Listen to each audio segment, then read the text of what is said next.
రోజువారీ జీవితంలో మనం అనేక నిర్ణయాలు తీసుకోవాలి కూడా.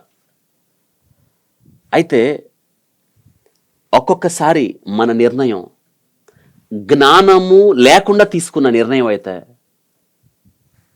మనకు మరింత ప్రమాదాన్ని తెచ్చిపెడుతుంది. ఒక్కొక్కసారి తిరిగి కోలుకోలేని స్థితిని తీసుకుని వెళుతుంది. అందుకే జ్ఞానంతో నిర్ణయాలు చేయాలి. ఇక జ్ఞానము లేని వారై ఉండక బ్రతుకుడి అని వాక్యం చెప్తుంది. ఆ జ్ఞానాన్ని కలిగి ఉండాలి. ఆ జ్ఞానం ఎవరు? యేసుక్రీస్తు ఆ జ్ఞానం. యెహోవా యందు భయభక్తులు కలిగి ఉండుట జ్ఞానానికి మూలం. దేవుని యందు ఎప్పుడైతే మన భయభక్తులు నిలుపుతామో ఆ జ్ఞానాన్ని మనం పొందుకుంటాం. జ్ఞానంతో మనం నిర్ణయాలు తీసుకోవాలి. ద్వితీయోపదేశకాండం 30వ అధ్యాయం 19వ వచనంలో ఒక మాట రాయబడి ఉంది. నేడు జీవమును మరణమును ఆశీర్వాదమును శాపమును నేను మీ ఎదుట ఉంచి భూమి ఆకాశ మీ మీద సాక్షులుగా పిలుచుచున్నాను అని అంటున్నాడు. కోరుకోవాలి. ఇట్లా ఒకటి 4 మీ ముందు ఉంచాడు. 1 జీవాన్ని కోరుకుంటారా?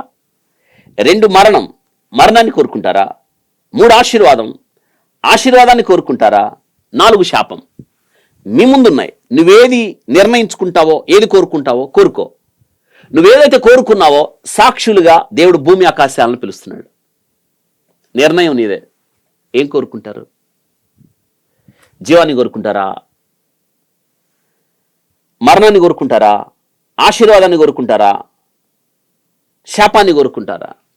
నేటి దినాన్ని చాలా మంది అండి ఆశీర్వాదం, మాకు ఆశీర్వాదం కావాలి, దానివైపు పరుగులు తీస్తున్నారు. ఒక మాట నేను చెప్పడానికి ఇష్టపడుతున్నాను. ఆ రాత్రంతా కష్టపడ్డాడు పేతురు. ఆ గన్నె సరస్సు తీరమున ఉదయమైంది, సూర్యోదయం. ఒక్క చేప కూడా దొరకలేదు.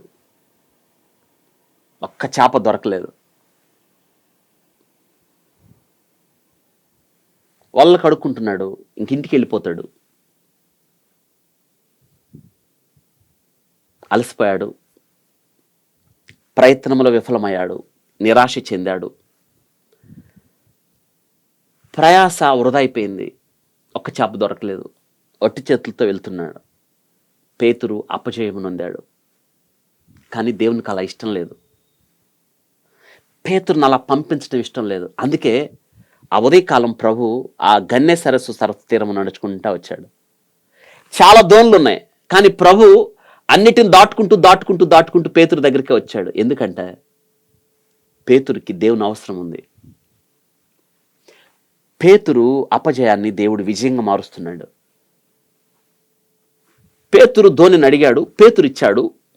యేసుక్రీస్తును తన దోణిలోకి ఎక్కించుకోవడానికి పేతురు ఇష్టపడ్డాడు. సహజంగా అలసిపోయిన వాడు ఏం చేయాలి? నేను ఇంటికి వెళ్ళిపోతున్నాను, నువ్వు వేరే దోణిలో ఎక్కి చెప్పు, నేను వెళ్ళిపోతానని వెళ్ళిపోవాలి. సహజంగా కొంత బడలిక, చికాకు ఉంటుంది. కానీ పేతురు అలా చేయలేదు. తన దోణిలోనికి క్రీస్తు ప్రభువుని ఎక్కించుకున్నాడు. క్రీస్తు ప్రభు బహుజన సమూహాలు ఆయన వెంబడిస్తున్నప్పుడు ఆయన వాక్యం ప్రకటించాడు.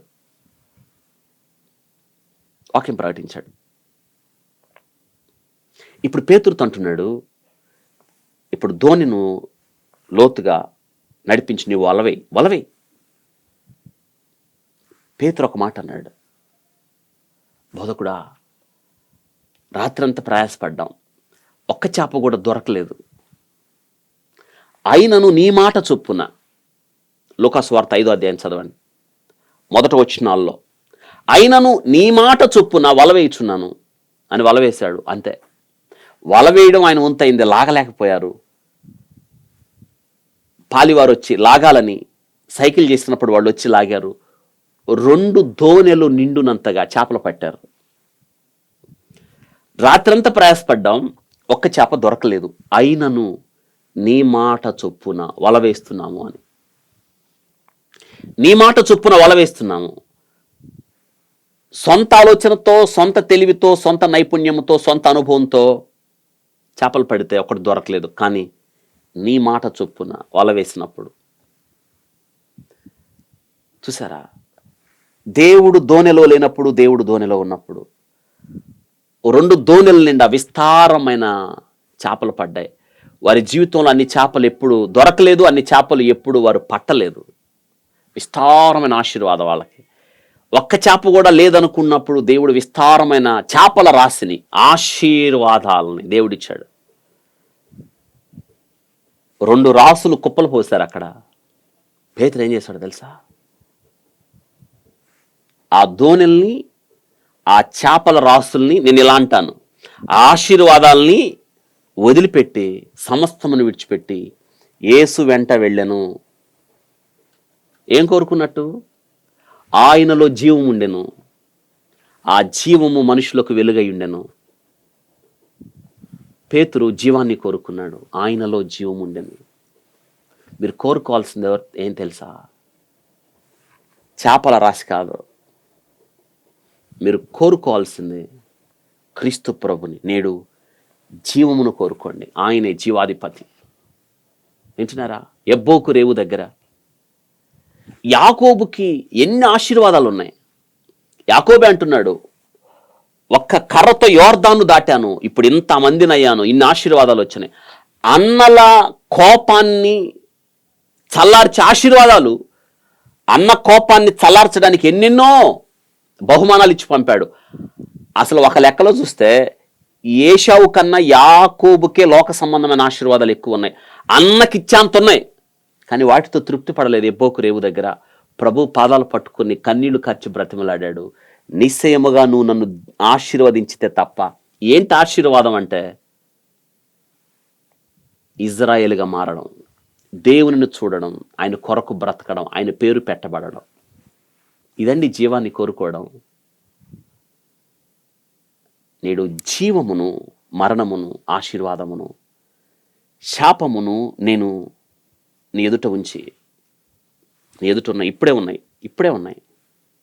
జీవాన్ని కోరుకోండి, ప్రభు పాదాలు పట్టుకోండి. అది నాన్న పేతురు చేపలన్నిటిని వదిలిపెట్టి, ఆశీర్వాదాలన్నిటిని వదిలిపెట్టి ప్రభు వెంట పరిగెత్తాడా? కన్నీరు విడిచి బ్రతిమలాడాడు ఎబ్బోకు రేవు దగ్గర యాకోబు. మనకు దొరికాడు ఆయన. ఇప్పుడు ఆయన పాదాలు పట్టుకోండి. ప్రభా, త్రోవ పక్కన ఎరుకో గుడ్డాడు తీమై కుమారుడైన భర్తమై కేకలేశాడే, నన్ను దాటి వెళ్ళొద్దు అని. యేసు కరుణించరు, కేకలేయండి. జీవాన్ని కోరుకోండి, ఆ జీవమైన క్రీస్తు మీకు దొరుకుతాడు. నీవు నాకుండగా లోకములో నాకేది అక్కర్లేదని చెప్పగలం.